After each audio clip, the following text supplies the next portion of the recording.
Did it go? Are we all right? We are live. Okay, Okay. this so as we get ready to go live, I want to take a minute. I'm just letting let social media do what social media do. We're going to be live on Facebook and live on YouTube. So wherever you're joining us from, whether it's Facebook or YouTube, I need you to type in the comments because we are streaming from StreamYard. So you may be watching, but the panel will not know that you're there until you type in hello and let us know where you are watching us from. Because I'm telling you today, this topic is gonna be fire. Fire in the sense that I know and I believe God is going to use this mighty woman of God with her expertise, and we're going to help some women, some people, because it's not just women, but we're going to help some people get free today. So I definitely just admonish you, please like and share, but type in, let us know that you're there as Facebook and YouTube is alerting you that we're here today. Our topic today is trauma bonds. So I just want you to be like, what is a trauma bond? I'm glad you asked because we're going to go into details. We're going to identify what they are, how to recognize it, and how to break free from it. How to not just break free, because see, when you get broken from something, that means it can be repaired, but we want it to be destroyed. So Yes. not just be free from it, but we want that bond to be destroyed. And so, licensed therapists, give me your acronyms, woman of God. NCC, LPC, correct? Yes. Licensed professional counselor and national board certified counselor. Amen. Because she know that girl don't even know what she just said. I don't. But I know that she knows what she's talking about, and I know that she's helped a lot of people. So I just want y'all to welcome this woman of God, welcome her, because the information that anytime she has come on social media, and we're going to get information later on as to, hello, Tori. We're going to also get information as to where you can find her, because when you go on Michelle's page, when she's posting, you are getting valuable information every time she shows up. So definitely want to welcome her. So please like and share. Let people know that she's on today, because I guarantee you're going to walk away with some stuff.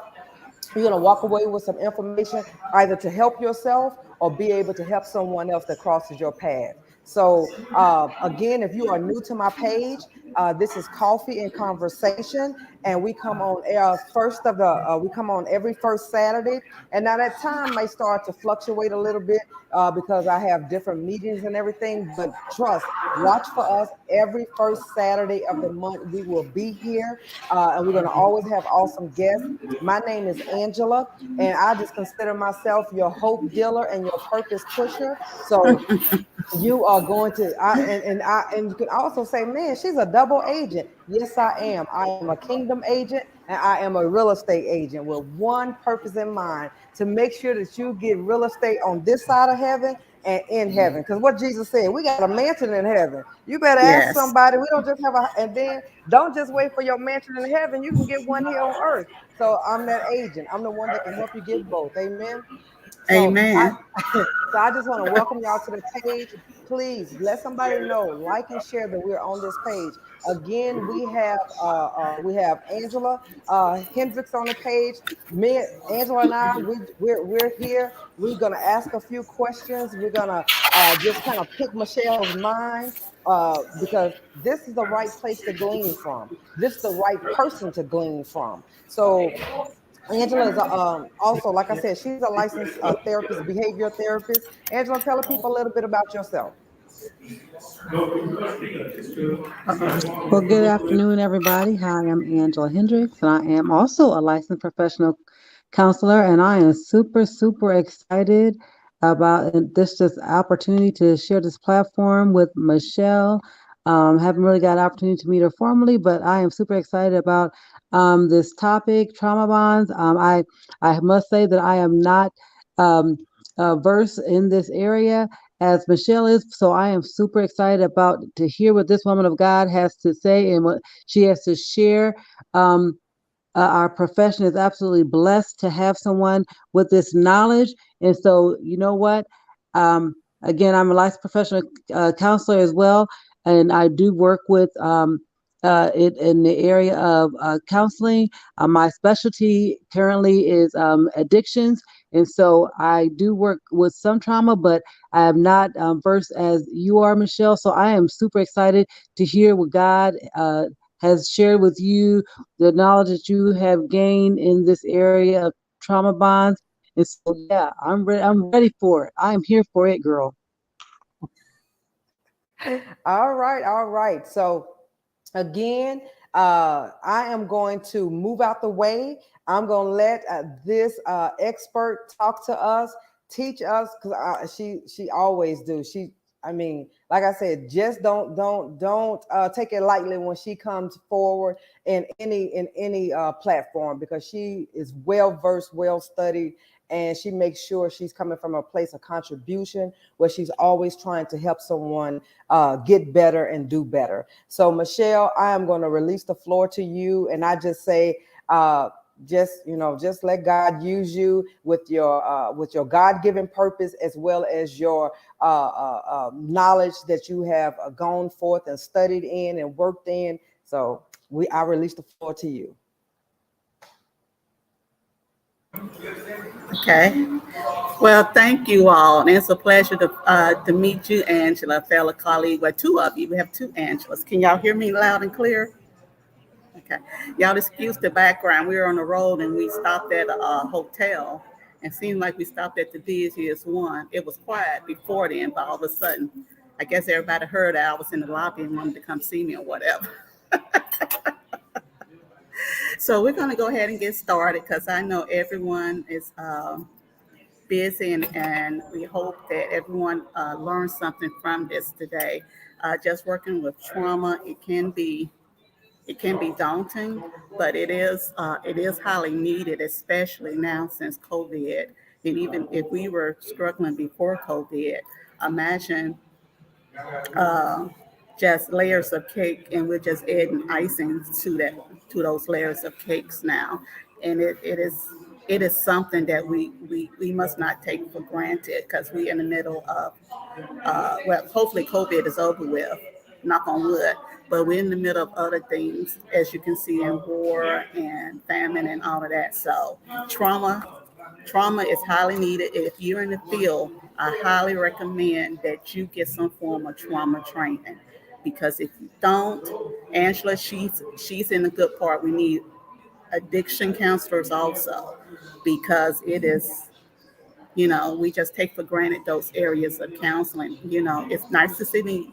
I'm in private practice, but it's nice to sit in a private practice office, but you still need these skills. So I think they should incorporate trauma into the graduate programs now, just a class of its own, because the training is just underrated. So I'm go ahead and get started. Angela, can I do the slides myself, or okay? Look at you, girl. My classmate is highfalutin. Okay, so we're just going to talk about trauma bonding. As you can see, I'm licensed in the state of Alabama and in Georgia. Practice in Alabama presently, and we can go to the next slide. Do I go, Angela, or do? Oh, there you go. I can do it over here. Okay. So what we're going to do, we're just going to define what trauma bonding is, because there's a lot of definitions out there, a lot of false definitions that even a TV series, we see it on TV, that they're giving some false information about what exactly is trauma bonding. And I think this needs to be defined. One thing is because I'm noticing, being in the field for so long, is that certain mental health terms are like a trend now. One time, one time was bipolar disorder, and still that's been taken out of task, because I cringe when people use that as a joke. Uh, Schizophrenia, borderline personality disorder, and not too long ago, narcissistic was the hot topic of the day. Um, Love Red Table Talk, but it seems like since people saw that episode, everyone that they was dating in a relationship that didn't work out, they wanted to call that partner narcissistic. No, maybe it was just some bad choices in that relationship, but everyone isn't. So we have to be careful about that. And what I'm noticing now is trauma bonding is becoming a new trend now. So we're going to define exactly what is trauma bonding, also other important terms. And I think we need to discuss the difference between a healthy and unhealthy relationship. Because in order to work with trauma bonding, you have to teach the difference in therapy with this. And I think we need to teach this beforehand too, because we need to do more prevention than reaction. Because a lot of the trauma bonding comes from poor, unhealthy relationships that were started at a young age. Uh, and we're going to touch on all of that. And also, I use Maslow's hierarchy of needs uh, in therapy, and the importance of that is because you really have to meet the person where they are. And so, I will go into detail with that when I discuss Maslow's hierarchy of needs and describe what that is, and also discuss some strategies for trauma bonding. Okay. Now, what I do, I like to break down some terms. I like to break down the English language sometimes to define what each term means, and I think this is why sometimes we fall trapped to the wrong definition of things. So, bond, a relationship between people or groups based on shared feelings, interests, or experiences. There was a bond of understanding between them. So, a bond, it has to be more than one person to have a bond. It has to be a person, and sometimes we think it has to be only two people. But a bond can exist between more than two people. It can be a bond between teammates. It can be a family bond. It can be um, your work bond. So we have different bonds in life. So it just doesn't occur between two people, but there has to be more than one person to form a bond. Okay. Um, are these slides? Can y'all see these slides? Like good. I'm just going to enlarge mine. So there you go, because I can't see too good. Yeah, we can see Okay. them. Okay, great. So defining trauma, because this is the definition that really needs to be discussed, because when we think of trauma, we just think of abuse and other things like that, physical abuse and everything. But trauma now, we're coming out I call it a fog or a tornado of things that happened in the past 2 years. And basically it's a pervasive problem. It results from exposure to an incident, a series of events that emotionally, keyword emotionally, disturbing or life threatening with lasting adverse effects. We tend to forget that part. It has to be lasting adverse effects to that person on the individual's functioning and mental, physical, social, emotional, and spiritual well-being. Sometimes we just think well they're physically abused. But when a person is physically abused, it's just isn't a physical thing. You see, it's mental, it's emotional, and it's also spiritual because it involves a tearing down of that person. And some of the samples for traumatic experiences includes physical and sexual and emotional abuse, childhood neglect. We tend to ignore this childhood neglect, but that childhood neglect is so very important because it's very significant when we tend to go into traumatic bonds with other people. Because if we're broken as children, we end up broken adults. So we have to pay attention to that childhood neglect. And that's where that Maslow's hierarchy. And so we're going to discuss all that. Living with a family member with mental health or substance use disorders. We tend to take that for granted. You know, say if mom or dad or a family member lives with us, if they're not taking care of their mental health or if they're abusing drugs or alcohol, that tends to have a lasting effect on the people in that house. And it's also, especially children, it has a very lasting effect on children. So, and sudden unexplained separation for a loved one. Someone may, we may, nowadays, grief and loss. That's, that can be very traumatic. But all of a sudden, what if that grief and loss comes from a sudden death or something? Or what if it comes from suicide? We tend to forget how traumatic those experiences can be on other people. So these are, and poverty. Um, we're finding that poverty does play a part in trauma. Uh, One of the biggest things, think about it, if you can eat, if you don't have a good meal at least once a day, that can be traumatic. And you have food insecurities, even going into adulthood. And so poverty is becoming a big thing now, because when poverty exists, it's those basic needs that's that which develop safety aren't met. And that can be very traumatic. And that can have keyword everlasting effects on the person. So it does have everlasting negative effects on a person, poverty can. Racism, discrimination, and oppression. Uh-oh, we lost Angela. There she is. Racism, discrimination, and oppression, that can be also a thing that, you know, a lot of people don't want to admit, but it's, if you're a person of color, you learn to maneuver your way around certain things. And sometimes this can be stressful, very stressful, where you, because you have to switch your personalities every once in a while. And I think now, and I give kudos to the young kids now, a lot of them are refusing that, and they're really talking against this discrimination and racism, which is very, very important. Violence in the community, war or terrorism. We see things overseas with Ukraine and stuff. But if you go to some of these neighborhoods where we live in the United States, it's a lot of criminal activities where you see police all the time, shootings. And it's been studied that a lot of the kids, especially inner cities, are suffering from PTSD, but they're being diagnosed with other things like behavior issues or whatever. But it's simply trauma. They're reacting to this trauma that's coming out their bodies, and they don't know what to do with it. And so we're putting labels on them, or diagnosing them with other things. But basically, some of the things is simply PTSD. If you have any questions, just let me know. Okay. So some other terms I want you to, we need to look at: perpetrator and abuser. So this is very important in a trauma bond, because we tend to lose this definition when it comes to trauma. Perpetrator is the person responsible for, and we have to emphasize that when dealing with the person who's being abused, because it's a lot of guilt towards that the person who's being abused uh, inflicts on him or herself.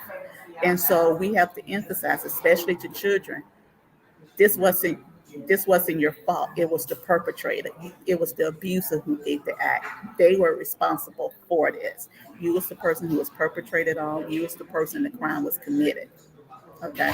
And so really embedding that in them. Abuser, a person who treats another person or animal with cruelty or violence, especially this part right here, regularly or repeatedly.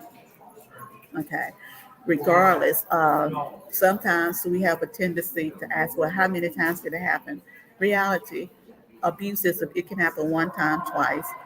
It's because rape can happen one time. The person was still perpetrated on and was still abused. Okay. Victim. Now, this word can be tricky, especially working in therapy. And a person who has been attacked, injured, robbed, or killed by someone else, a victim of abuse or violence, a murder, rape victim, a person who is cheated or fooled by someone else, the victims of hosts. Now, I should have said this before I started this presentation. This presentation is going to touch on some stuff, some trauma things. So it may cause some triggers. And if you are were involved in abuse or perpetrated on, this may cause triggers, and I want to put it on it. And I made this presentation with that in mind, and so I'm really careful about the words that I use, because I'm trying to, I can't prevent triggers, but I'm trying to decrease them as much as possible. So hopefully this helps someone. But it can be, as someone or something that is harmed by unpleasant event. Sometimes we think a person is a perpetrator, but the perpetrator may be a tornado. It may be a hurricane. It may be, or you may be an indirect victim. You may witness something. You may witness a murder. You may witness a crime scene. You may witness uh, domestic. You may witness one of your parents abusing the other parent. So indirect victim. Okay. Now, trauma bonding. This is the term that is really being used now, and it's not correct. I'm emphasizing this is not the correct definition right here. All right. So, right here with this one, it's saying that a relationship between people or groups. Remember, a bond is a relationship between people, more than one person, or group of people based on shared feelings, interests, or experiences that result from exposure to an incident or series of events that are emotionally disturbing or life threatening with lasting adverse effects of individuals or individuals functioning in mental, physical, social, emotional, or spiritual well being. This is what's being used as trauma bonding, but it's not exactly, that's not the term because they're making it seem like two victims were brought together from a trauma that they experienced together. That's incorrect. When you deal with trauma bonding, you remember we talked about a perpetrator and we talked about the victim, the person who's being abused. That has to be part of the definition. This right here, this definition, because I seen it on the television show, and they explained it like this. This is incorrect. Trauma bonding, this is the incorrect term. If two Okay. people, Okay, mhm, can definitely repeat that because that is one of the definitions. As I started reading and studying, I think in one of the books I'm reading, that mhm, was one of the definitions, and then it got into attachment styles. yeah, So yeah, definitely reiterate that because it makes a big difference. Because I, I think one of yeah. the books I'm reading gave that definition. And it's true. The thing is, some people do come together because of certain traumas. That's called universality, where they come together and they bond over a certain particular, like you have groups with rape victims. You have groups that were victims, survivors of a tornado. So they experience that trauma together and they bond together because they're trying to figure out things. But trauma bonding with the one that we work with, it has to be a perpetrator and it has to be a victim. Hmm. Okay. Okay, So with trauma bonding, so thank you. That's this is the incorrect term right here. And the reason I say that is because, and still I have an issue with trauma, with the word bonding when you talk about trauma, period. Because how can two or one person with unresolved trauma that they haven't dealt with or healed from bond with anything? I'm going to say that again. Because sometimes we try to be Mr. or Mrs. Fixit going into these situations where a person had some traumatic experience happen to them, but they haven't taken the proper precautions, the proper help to deal with it.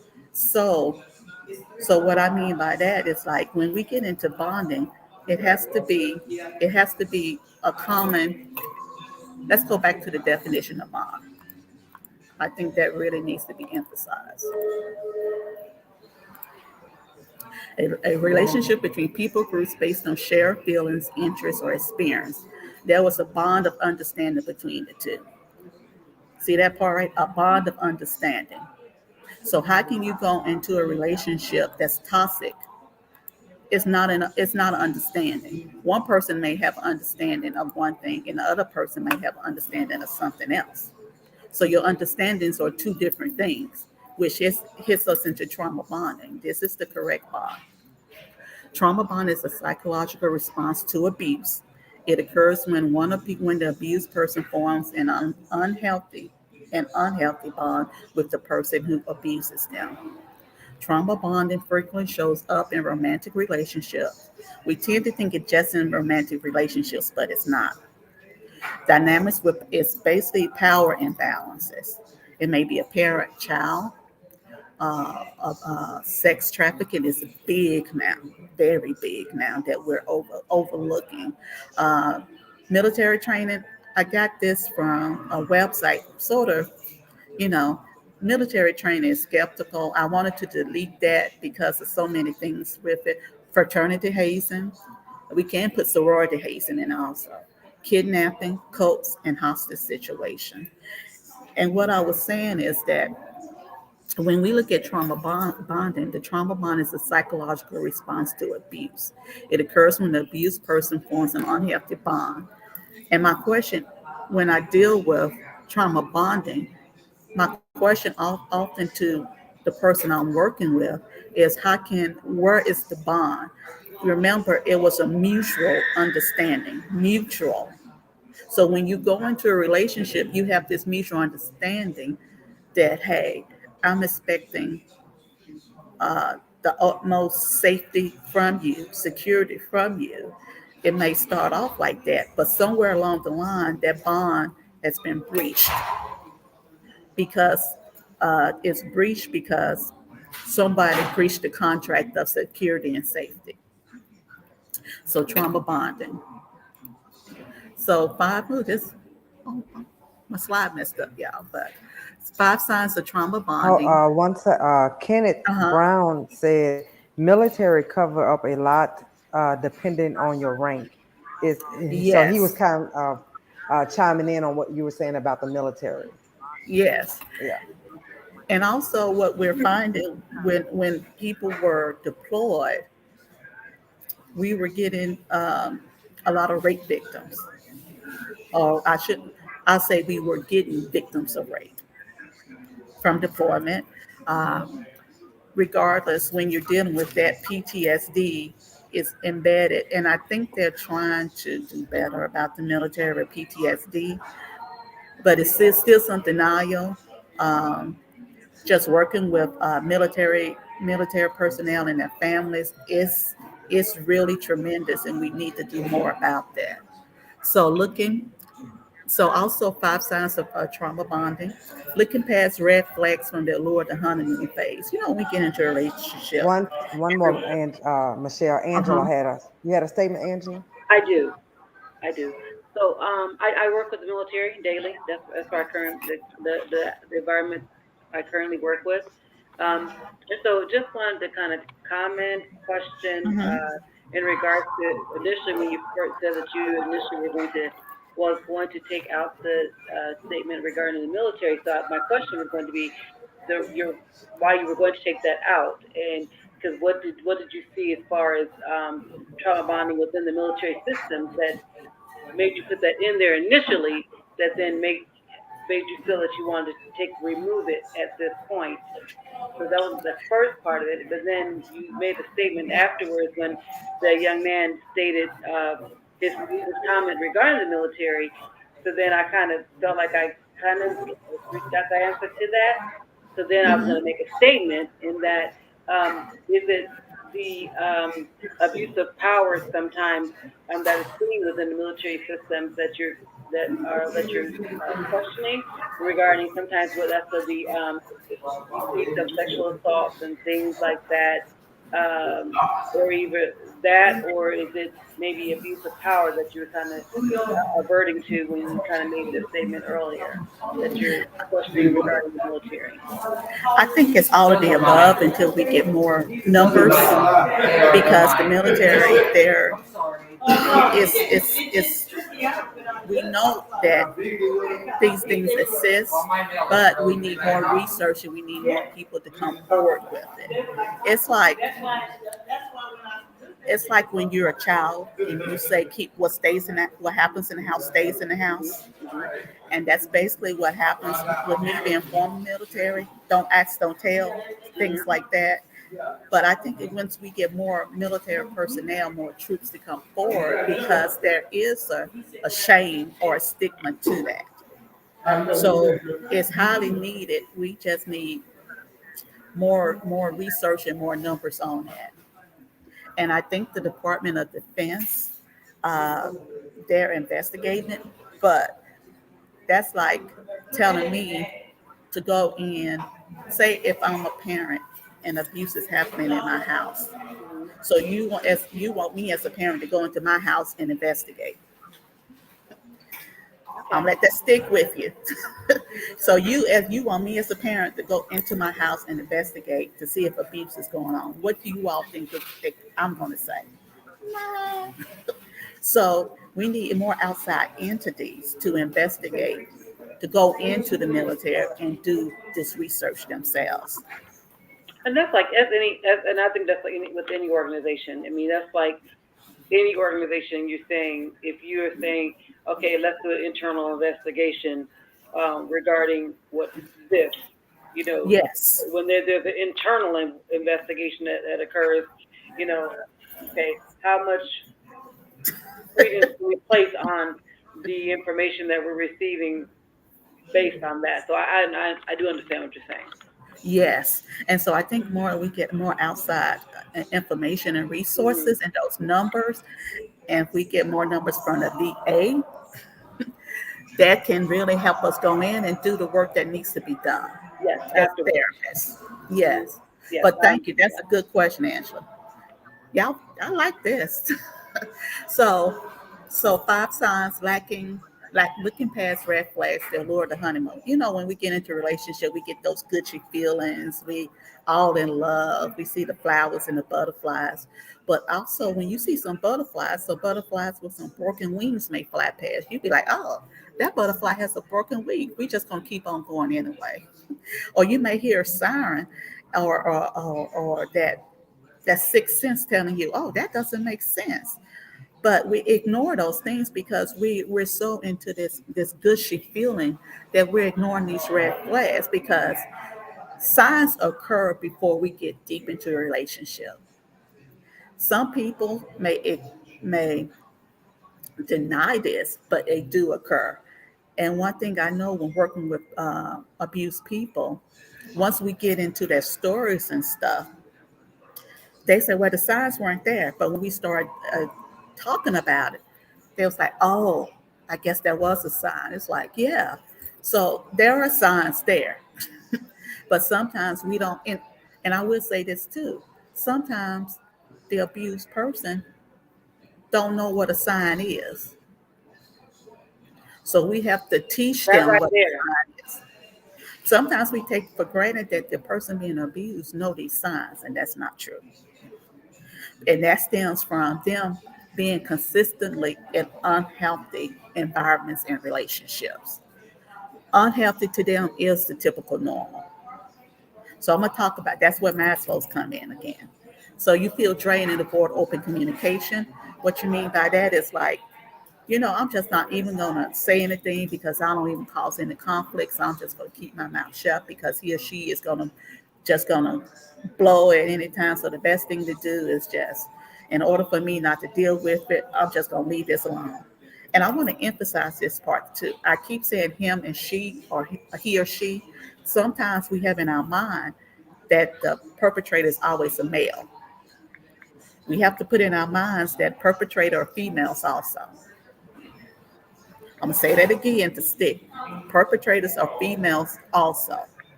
Okay. And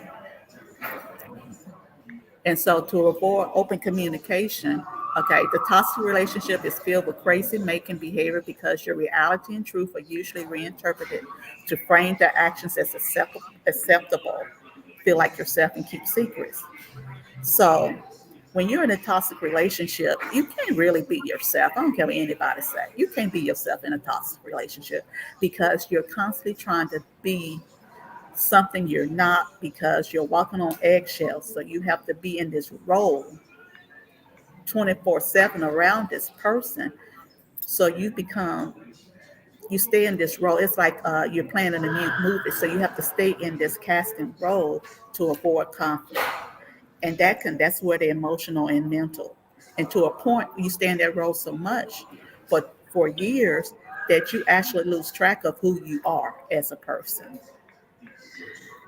And that's so you don't feel like yourself and you keep secrets and cursive behaviors, which includes, okay, direct or indirect isolation, your friends and family. Now, if you one or two people don't like this person you're dealing with, but when you have the whole family and your entire tribe and clan saying something about this person and you still overlooking it, that's a red flag, people. And they're saying the exact same thing about this person. Okay, so pay attention what the people around you are saying, and sometimes pay attention to people that you don't know are saying what they're saying also. So if you come across a stranger and they're asking you, "Are you okay?" That's something to beware of also. Deprivation. They deprive you of certain things, like they deprive you of your right to. You have to tell them wherever you go. I just say your right of freedom or whatever. Monitoring, and that goes back to monitoring, interrogating you. Where are you going? What are you doing? Who are your friends? I don't know her. What? And they just blow up your phone for no reason. Limiting access to finances, physical and emotional abuse, and sometimes, sometimes we downplay emotional abuse, but abuse can be worse than physical abuse because you're messing with their mind and you're just beating them down emotionally. And so when somebody comes to you and says so and so says that, oh, that's all. At least they're not put. And this might sound wrong, but you do hear these comments that they say. At least they're not putting their hands on you, but they're putting that bet to your mind. They're putting that mental bet to your mind.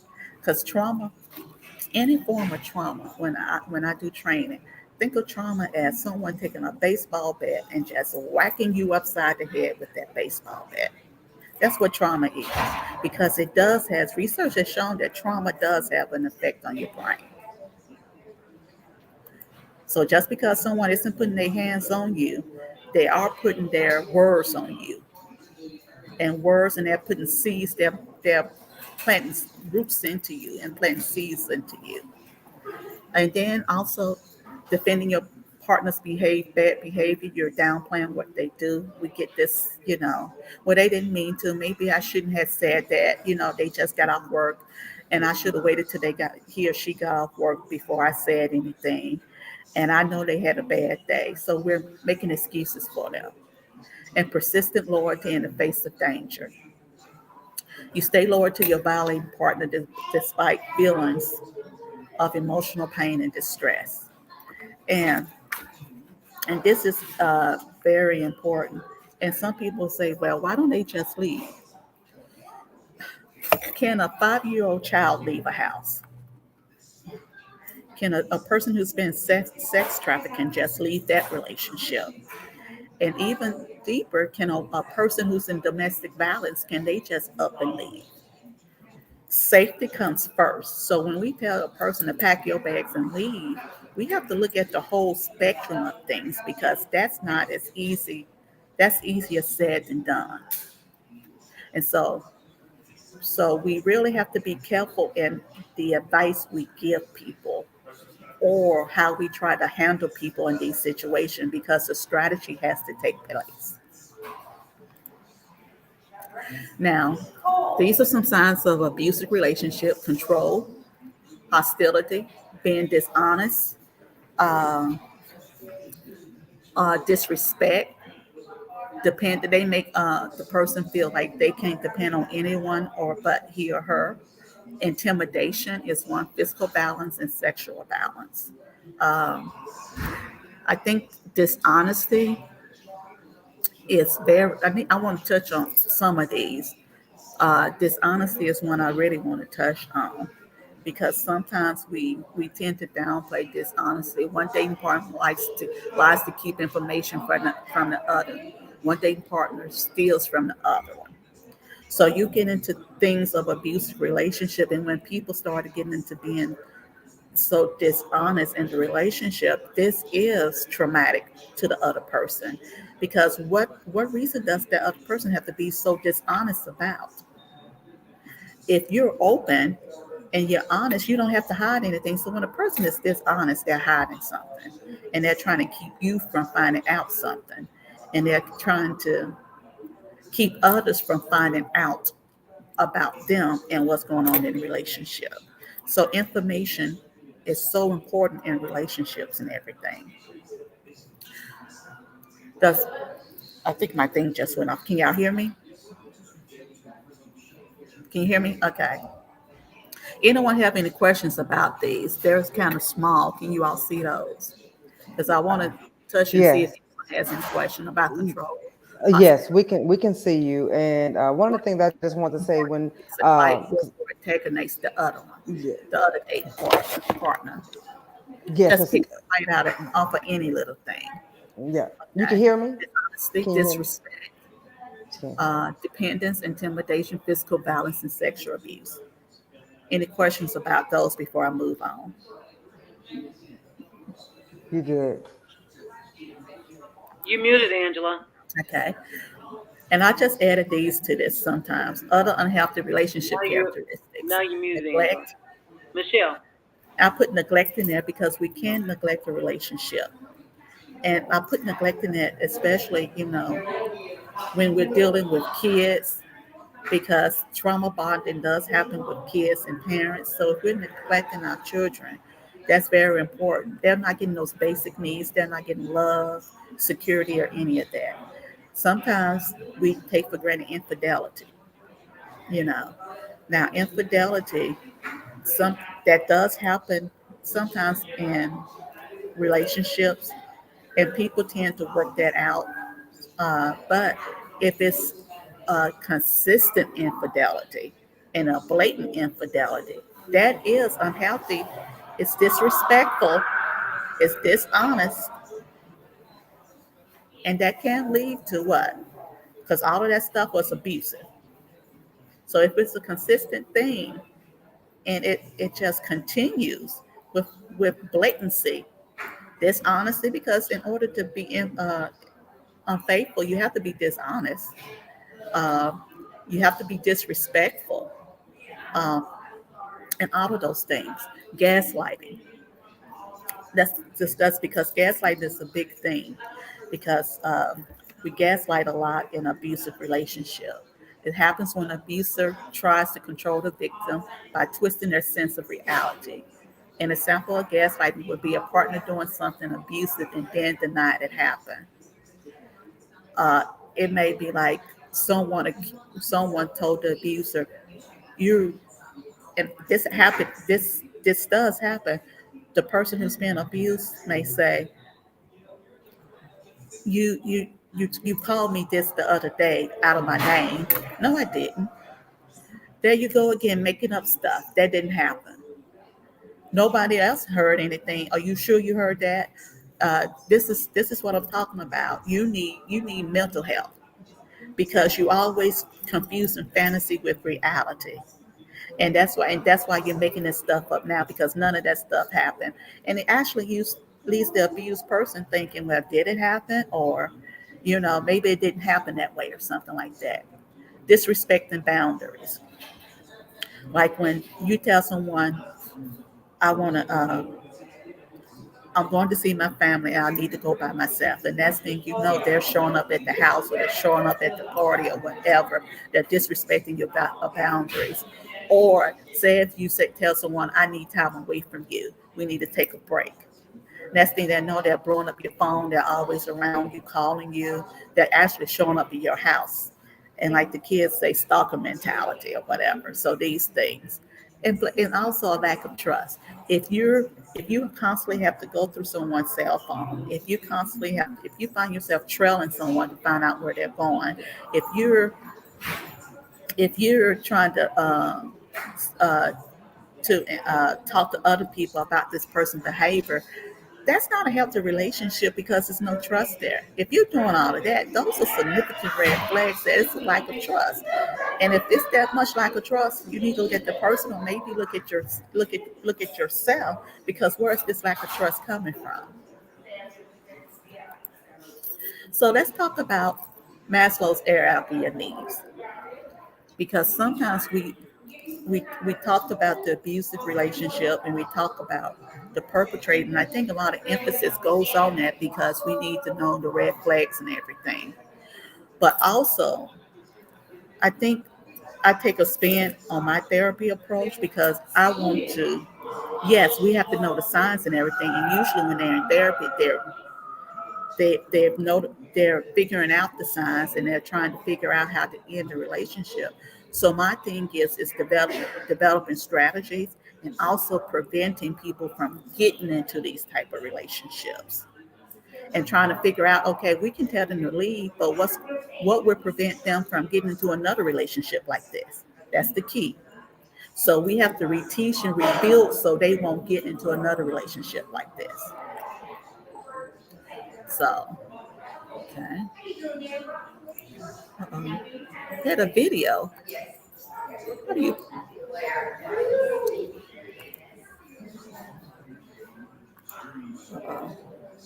It was a cute little video too. I guess it won't play videos, huh, Angela? Can you hear me? Because the play button isn't over there. Can you hear me, Michelle? I can hear you. Okay. Yeah. No, it's not. I don't see where I can Okay. play. Yeah. All right. So we're just gonna skip over the video. Okay. So the video was basically breaking down Maslow hierarchy of need.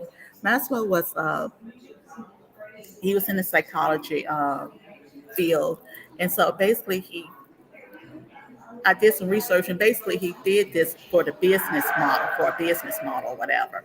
But in actuality, you can apply this to everyday living, which I do.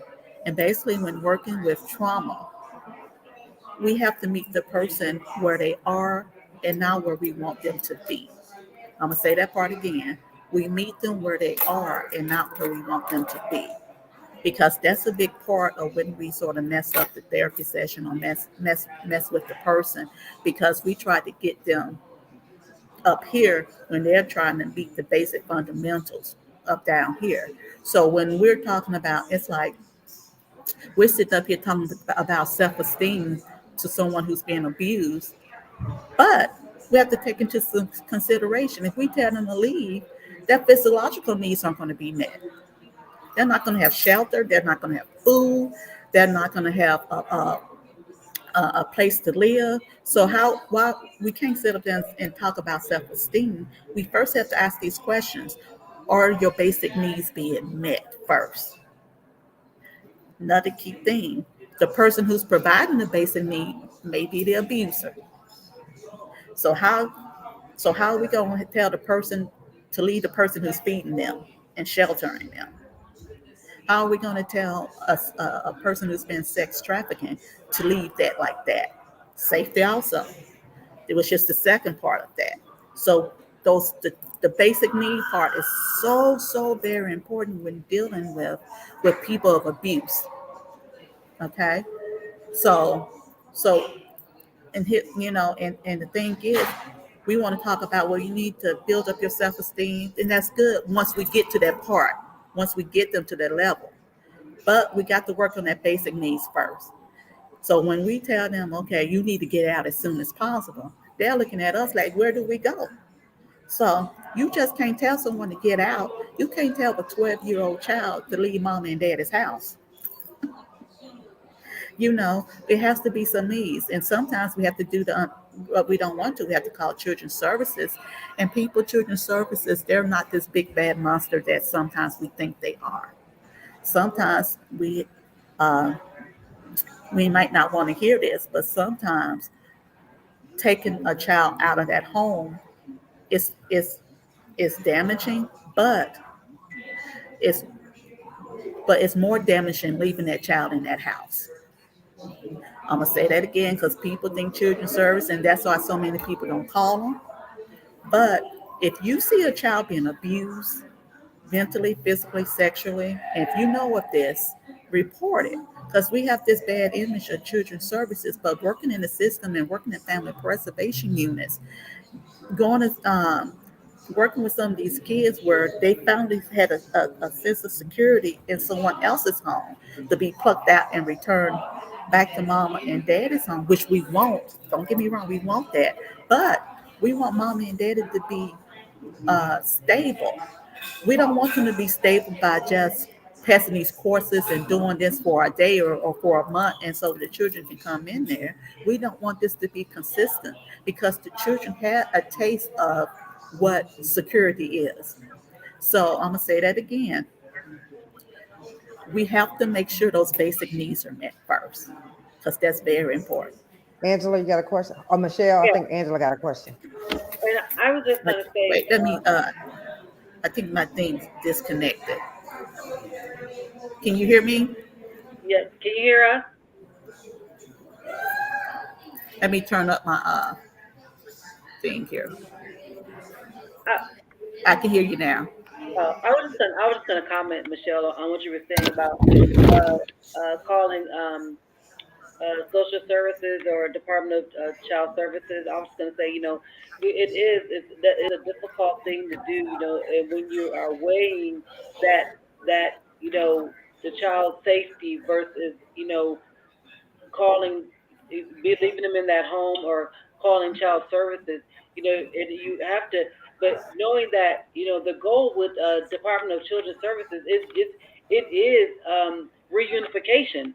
It is they want to provide services for those parents to get them back to a healthy state so they can reunify those Yes. kids with their families. It's not that they want to remove those kids and just Thank put them you. in the systems. The goal is for reunification, so they do provide services for those families, for those parents, for them to, provide a healthy environment and to show them and to teach them parenting, healthy parenting skills. And so it is, when you just on the outside looking in, it's like, man, I don't want this. I don't want to be the one.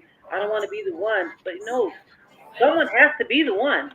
You There have you to take go. into consideration that like you said, do I want to leave these kids in this environment that I know is not safe, or do I want to put them in a situation where they can be helped and then their parents can be helped as Yes. well? So those Yes. are the things that you have to consider. Thank you, Angela. And like I said, and Angela hit it dead on the nail, especially about the reunification. Because if anything, because it's so many kids in the system, children's services, their biggest goal is to reunify. That's their biggest goal. And that biggest goal is, but if those basic needs aren't being met, it's no other choice. So, and so when working with people who are abused, the question I ask, that's the first question, how are your basic needs being met? And who are providing those basic needs?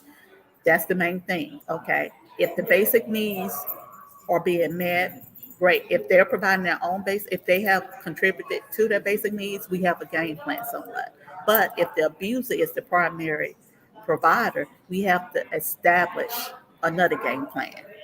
So some services need to be put into place for these people, for the people who are being abused. Okay, safety needs, security and safety. So their basic needs are being met. The next step, are you safe? So some may, of course, the answer may is going to be no. So how do we establish a safety plan for them? And and you say, well, with all of this, they're in they're still in trauma relationship, so they leave.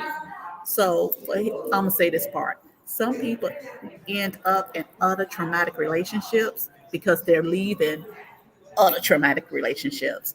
What looks what looks like hell for us is euphoria for them from the situation they just came from. I'll say that again because it's a disbelief. What looks like hell for us may be euphoria for them because it's better than the situation they just left. So this may be a step up. So a child off the street, say it's sex trafficking or whatever, or someone off the street may hook up with an abuser, or a prostitute may hook up with a pimp. Okay, a young person. At least they're getting fed. At least in their mind, the pimp is protecting them off the street. But when they left home, they weren't getting fed.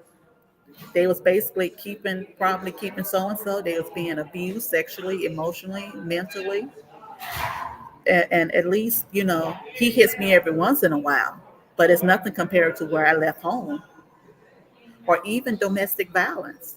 You know, people, perpetrators know how to perp. We just gonna leave like that. Perpetrators know how to perp. Okay, it's they know a certain air about. They know who. They look at people. They get information about your home, who who you grew up in the home with. Is there a male in the home? Is there a healthy male in the home? Is there what's the relationship? And they just go in. So basic needs have to be met, and then we can And discuss. one thing when you say how they get information is also by the person that they are perking on, because they start to share too much, and then you're letting them know, you share early on. Yeah, my mom, she was a single mom and blah blah blah, and my daddy, he wasn't any good. Well, he's that person is seeing all the weaknesses right there. They're seeing some doors that can be open. They're seeing some doors that are Yes, open because we're just spilling the beans, feeling comfortable with this person without yes, really seeing what who they really are. So yeah, that's good though. And like you said, and the other thing that you said that was so key and so powerful is the fact that that we may not always understand, especially me, I'll say from the outside looking in, from a lay person standpoint, and not so much as a licensed professional like you guys are, but from a person standpoint, I can be like, well, how did you just get out of this and you go to something else? Like, I don't get it. But now this makes sense to kind of say that what they were got away from, this other situation may not be as bad to them, and now I still got to have compassion for that person, because what they escaped from or got away from, to them, they're saying, no, this situation is better. But in my mind, I'm like, it's the same or it's worse. So just having that understanding to kind of understand that, for them, it's a step up. For me, it's like, what the world? And but still being able to have that compassion for how they're trying to, improve. You know, one of the things you may even hear when you are considering like um, um, not sex trafficking, but even like individuals on the street. You know, they're like when they were coming from a place of abuse, from homes of abuse, they're like, well, at least I'm getting paid for it now, because for us, you're looking like this part, like you out here on the street and you're selling your body for for sex and da da da and for you, but then in their mind they're like, well, when I was at home, Daddy was sleeping with me for free, you know, Uncle was sleeping with me for free. Grandpa sleeping for free. At least I can control who I give it to now. At least they're paying me for it now. But in our minds, it's like, that you part know, right there, Angela. Yes, it's like, okay, what the world? But no, but at least these people, I control this now, and at least I control it, and I'm gonna get paid for it. yes. Nobody's taking it from me. And you hit that on there because that's actually how they think. So and so once we, that was some good insight, y'all. But the One physiological, more thing before you move uh huh, forward. When you were saying about the basic need, the other thing that I thought of too was many times when those basic needs are provided for somebody, we still have to look at the fact as a person, as you might be one that's helping that person that's being victimized. But we also got to look at the fact that you might be the one to say, okay, I can help with all these basic needs, but we still need compassion, because you provided everything. You probably said, so why are you not leaving now? And when I saw that, it's like just like an elephant. When that elephant is well trained, once they take the leash off that elephant, like they done trained it, they done punished it, rewarded. That elephant knows, or you could say a dog. That dog knows not to go further, even though the leash is not on that dog's neck anymore. So now it's going into now when you get to the psychology part, because we'll still be like, okay, now I found a house for you. I found where your needs are going to be taken care of. Why haven't you left this person yet? Well, that collar in their mind, that collar is still on their neck. Just because the needs have been taken care of, we still got to have compassion for these other things that kind of start to happen for them. and that is so true. And that's where even though, and like, I'm glad you touched on that. And even with that basic need being met, we got that met, but also we just can't tell them to leave because we got to worry about their safety too. So you're saying, well, I got, and this is where people get confused. They say, well, I got them a place to live, this and that. So what about safety? Because people have restraining orders in place and people are still going after people with restraining orders. I know women who went to the police and the police didn't take them seriously and stuff happened. So that safety is so important. And in our minds, as long as we have food and shelter, yes, that needs to be met first, but we still got the building process. So we get into the safety, and the safety is tricky. So we got all of that set up. Now we got to pick through a game plan for safety. I had to talk to women or some women about packing one outfit a week in the back of their trunk or a day in the back of their trunk, so it won't seem like a lot of clothes are being missing. So they're maneuvering their way away from the abuse or whatever, and just and finding where the nearest police station is, just in case you're being trailed. If you're being trailed, don't stop. You know what all the locations of the police stations are, so you can just that person just can follow you to the police station, and you can get out at the police. So you need strategies, you need maneuvers. You just can't tell people to leave because nowadays people don't take breaking ups easily. Have y'all watched the news? And now they just don't harm the person they abuse. They go after other people too. So safety is really secure. Okay, so and Angela made a good point about the compassion. Why don't they leave? You said you take the collar off and they just stand still. And this is the part in therapy that we really have to do. It's a building up process. We have to build that person back up. We have to put some coping skills into place. We got we got the food, we got the physiological needs, we got the safety needs, but we have to get them strong enough where they can get the courage to get up and leave, okay, or to report. This involves children also. You can use this across the board with trauma. So once we start building them up by finding out, and some of them don't know it's not their fault because it's been embedded in them that they deserve this. They were told that you're not going to get anyone better than me, or as a child no one else wants you because you're just a big burden on our family and stuff like this. And so we have to build them up. And some of the things, and like I said, some people don't know have a I say some people have a warped reality of what healthy is. Our healthy where you're told you're loved and that you get all these affirmations and stuff. To them, some people have been in so unhealthy situations for so long that's their healthy. They don't love me if they don't tell me, if they're not doing me bad, or if they're not talking a bit against. And even to children, you get this from children. At least I'm getting attention.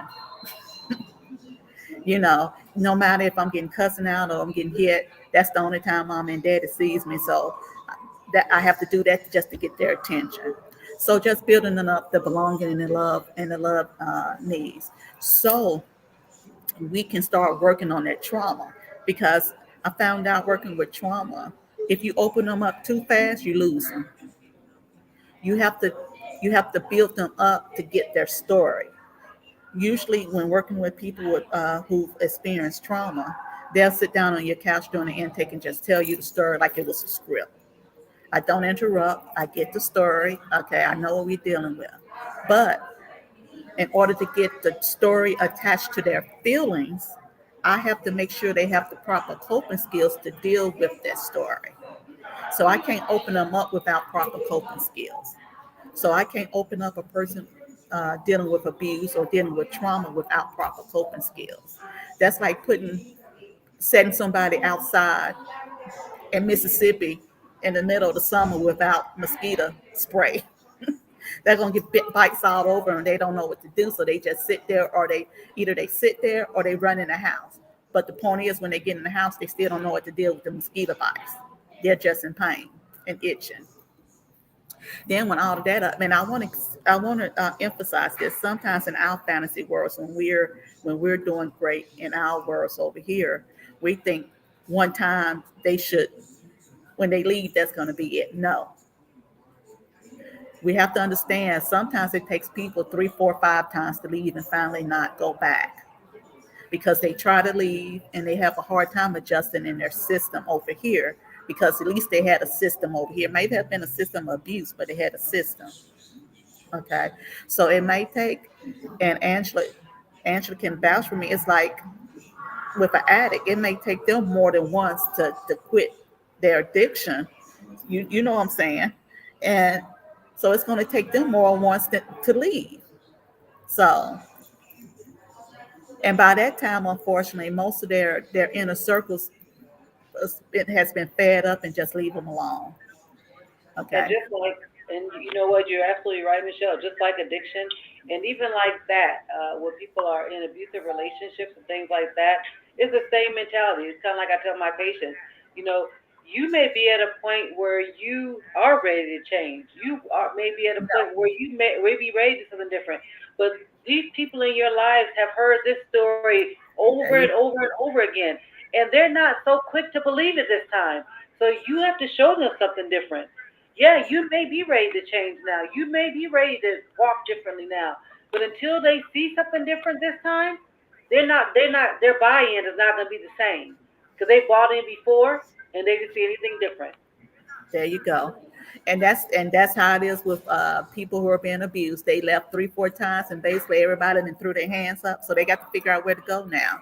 And so then we get into self-actualization, achieving one's full potential, and that's going to take a while for a person to get to, even a person without a lot of trauma. Okay.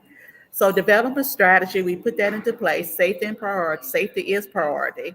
Acknowledging the placement of Maslow hierarchy. Where are they on? Where is that person on that hierarchy? They do, and that's where we meet them. Okay. Like I said, we have in our mind where we think they are or where we want them to be, and we try to meet them there, and it's just going to explode in our face. You have to meet them where they are. Personal growth, therapy support group, trustworthy, confident, developing healthy coping skills. We all discussed that already.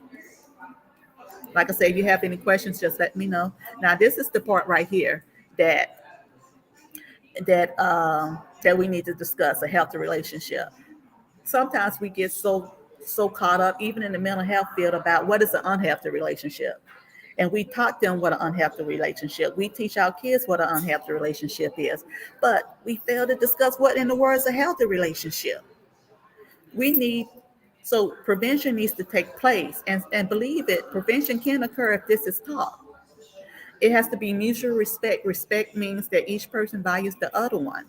And not only what a healthy relationship is, some people have examples of healthy relationships. You'll be surprised in couples therapy. I ask them, tell me, tell me some of the healthy relationships that you see as role models. And they just sit there with deer in the headlights. They can't even mention one. And they'll say, well, one of my co-workers. But when you get into the family, it's like, and so we have to talk more about healthy relationship in our families, and especially with our kids. And we have to show them what a healthy relationship is. And we have to not only show them, expose them to healthy relationships too. Like, we can put them, a healthy relationship can be with a friend, but how do they know what a healthy friendship is? As we as adults, we're having these toxic friendships. How do they know what a healthy working relationship is? Is as an adults, we're coming home and talking about how we hate our job, how the co-worker is a fool, this and that and that. So, so we need to be more aware. Oh, talk more about a healthy relationship at work. Oh, Miss So and So, she did. She's a good work and this and that, and she follows through. And I love this part of my job. Or, like I said before, just talk about healthy friendships too. When your friendship comes, you want to tell them, well, I'm close with Miss So and So or Mr. So and So, because when I need them, they're there. If they need me, they're there. We listen to each other. We depend on each other, and we respect each other boundaries. Okay, especially respect those boundaries. Just talk more to our kids and talk in general because we're getting kids that are growing up into adults. They know what unhealthy is. So unhealthy to them may be healthy because they have nothing to compare to. That's like you're saying you give a person one apple because that's the only apple they've ever seen. It's like, man, that's the best apple I've ever had. And you said, it's other apples. Which type? This a Gala? Well, it's a Granny Smith. It's a Pink Lady. It's Ambrosia. Have you tried those apples? They're like, no. So when you tell them only about unhealthy, they don't know what they're comparing it with because no one ever taught them healthy, or they have never keep. Most important, they've never seen healthy. And trust. We have to talk about trust, honesty, compromise. In dating relationship, each partner does not always get his or her way. Each should acknowledge different points of view and be willing to give and take. That's a big thing. Individuality. We think this is so bad in a relationship, but a relationship is formed by two different people, two healthy people. If you have one healthy person and one healthy person, it's an unhealthy relationship. Negative and net positive is negative. You need two healthy individuals to form a healthy relationship. So individuality is very important. Good communication skills, that's something you just work on continuously. Anger control. If you're entering a relationship with someone and if they have poor anger management skills, like I'm talking about they're blown up at the smallest thing. You may be at a restaurant and someone get their drink right or wrong or whatever, or their food wrong. It's okay to ask them to take it back. But if they just can't get past that and make it more than what it is, that's something different. Because if they're doing that to the waiter, guess what they're going to do to you as a person when you get home or whatever. Okay. Trace of healthy relationship, fighting fair. All these mosquito bites we be giving to each other instead of complimenting our spouse or significant other. Like, a mate may have gotten a pay raise at work or something. We may say, that's great, you deserve that. And we bring it up around other people. They may bring it up around other people. And our comment is like, it's about time here she got it. They've been working there so long. Hitting below the belt. I call it hitting below the belt in counseling, you know. And some couples have perfected it so much they don't even know when they're hitting below the belt. Or a child may do something that's not positive and do it negative, but got it from his dad and got it from his mama, just like she clones it too. So fighting fair or bringing up things that happened 10 years ago into the new argument or something like that. Solving. Dating partners can learn to solve problems and identify new solutions by breaking down into small parts. Understanding self confidence. You have to be confident when going into a relationship. Women self confident. I step on toes when I say this. It's a difference between being self confident in a relationship as a woman and being masculine in a relationship, having masculine energy in a relationship as a woman. And I'm not talking about gender or anything like that.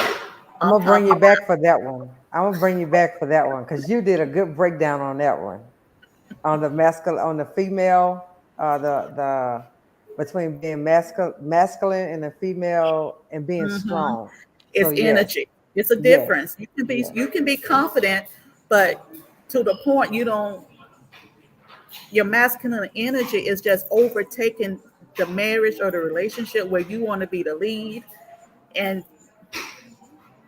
I might get a lot of dislikes about this, but you're there to support. You're there to support. And sometimes we want to kick the person out the driver's seat and take on all of this masculine energy. And we took on so much that we're to the point now that we're burnt out because we didn't learn how to balance that energy.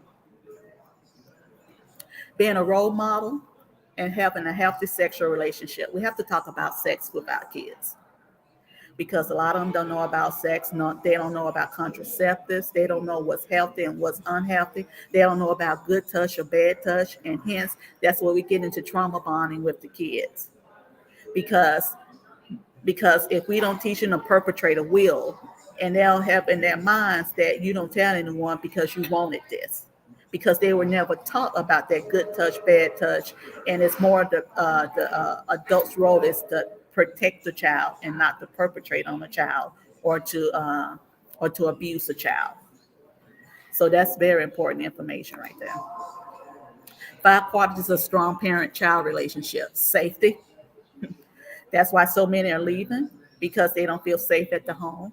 Unconditional love. We have to have our children think that they're the world to us. That unconditional love. Unconditional love of boundaries. We love them unconditionally, but we also set healthy guidelines and healthy disciplines in place for them to respect. Mutual respect. We respect them and they respect us. We grew up in the days of children don't have feelings. They shouldn't be heard.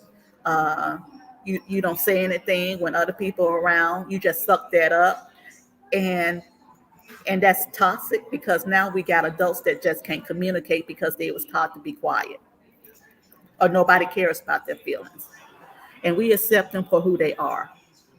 And flexibility. We have to be flexible with our children, because like we change with the wind, they're going to change with the winds too. And sometimes we forget about that. One day they may like fried chicken, the next day they may be vegan. So flexibility with them, but it allows growth within boundaries, and that's the importance of boundaries. And that's it, people. Hopefully that helps with trauma bonding. Uh, Well, well, you definitely, as always, you bring the information, you bring the passion. Uh, I mean, if anyone cannot hear the passion, the research, the study, the expertise behind what you are doing, I mean, they must not have ears. And I'm not gonna ear shame anybody, but I'm just saying you don't have any ears. Uh, so, but that was awesome because I just believe more than anything. One thing I did, it was funny, is like God showed me it wasn't going to be a lot of people watching today because of this topic. Because mhm. of this topic, a lot of people who may be going through this don't want to be seen watching this. Yeah. But to still put this information out there because now they can go back and watch this in in Mhm. their privacy and get healed, get delivered. Because just like Kenneth had put posted on here, I don't know if you can see everyone texting. Like this stuff is needed in our communities, just like you said. It, and I know a lot of us on here probably had the same teaching. Like you don't what goes on in this house stays in this house.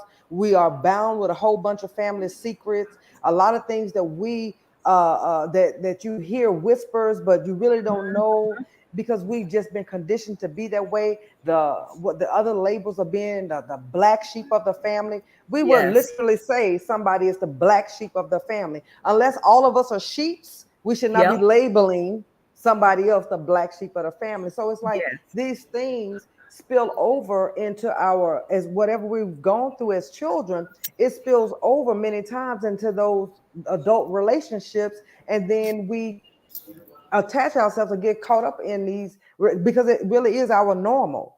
That abuse most of the time probably didn't even start with the abuser. It probably started in that parental situation or that sibling situation. It became our normal. So when that abuser comes along, and let me take away we, Lord, no, not we, that person, because I ain't speaking that on us. That ain't on us. Praise God. But that thing can happen because that's already their normal. It's like it's not anything where it's all just like, oh, I'm not, oh, what's this? What's happening?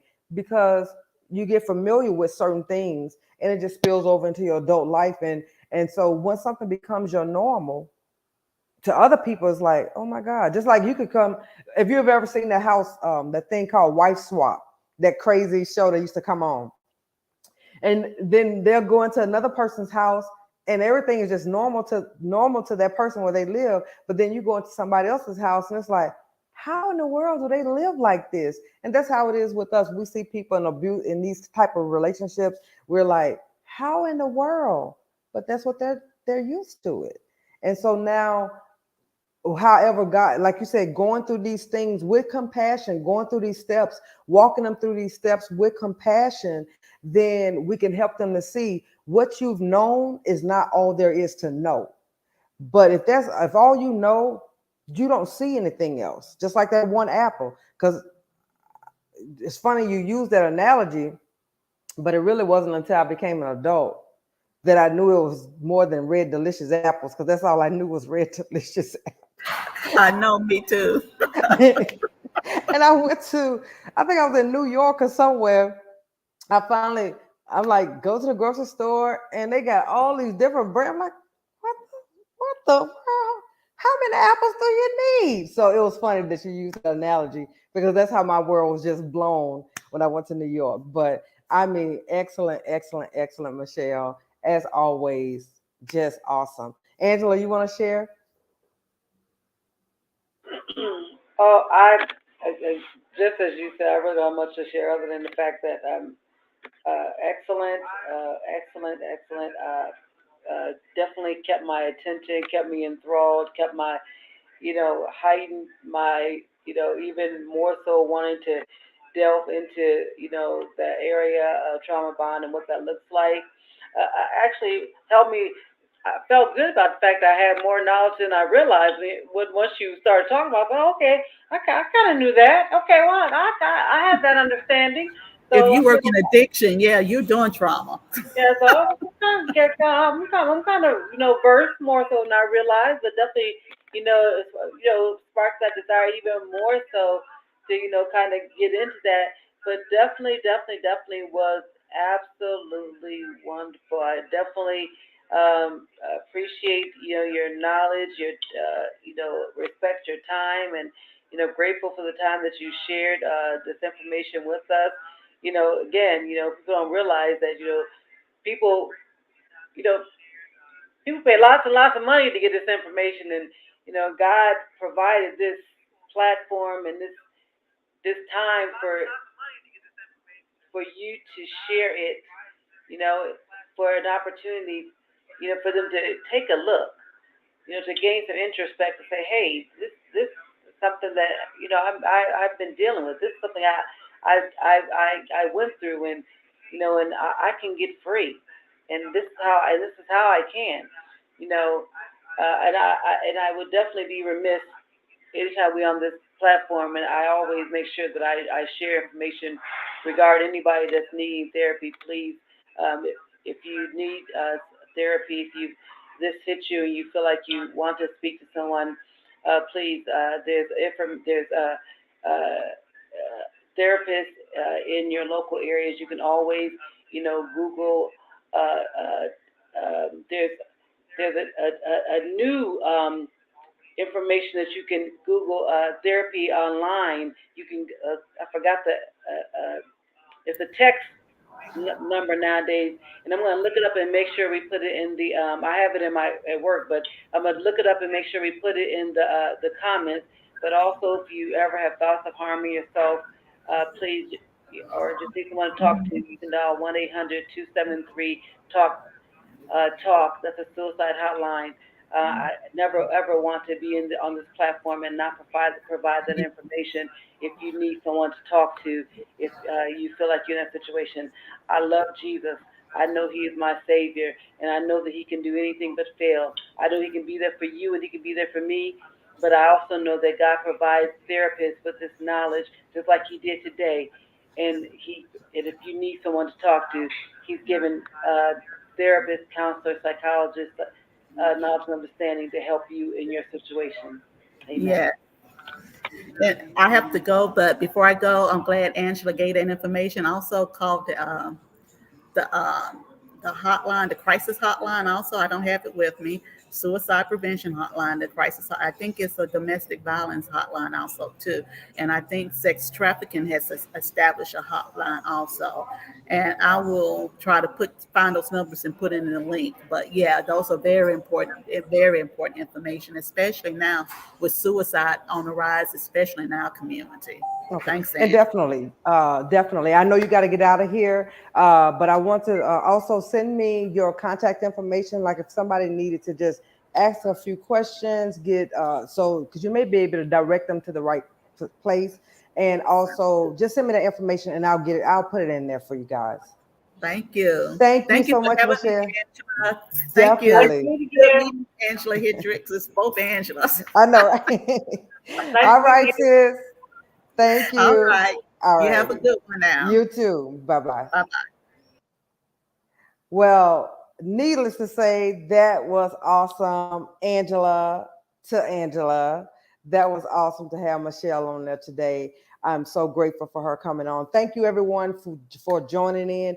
I will have those links and all that information posted later on today. I'll put that up there because we definitely want to make sure that if anyone need a help or assistance, they can get it. And also, Angela and I will be posting information soon where if you are needing some one-on-one discussions, then we could talk and then also be able to send you where to a specialist. There are certain people that specialize in this, but give us a call if and we will see what we could do. And more than anything, those 1-800 numbers, the sex trafficking numbers, the suicide prevention, and a couple others. I'll make sure all the information is out there. But thanks again for joining us, and we are out.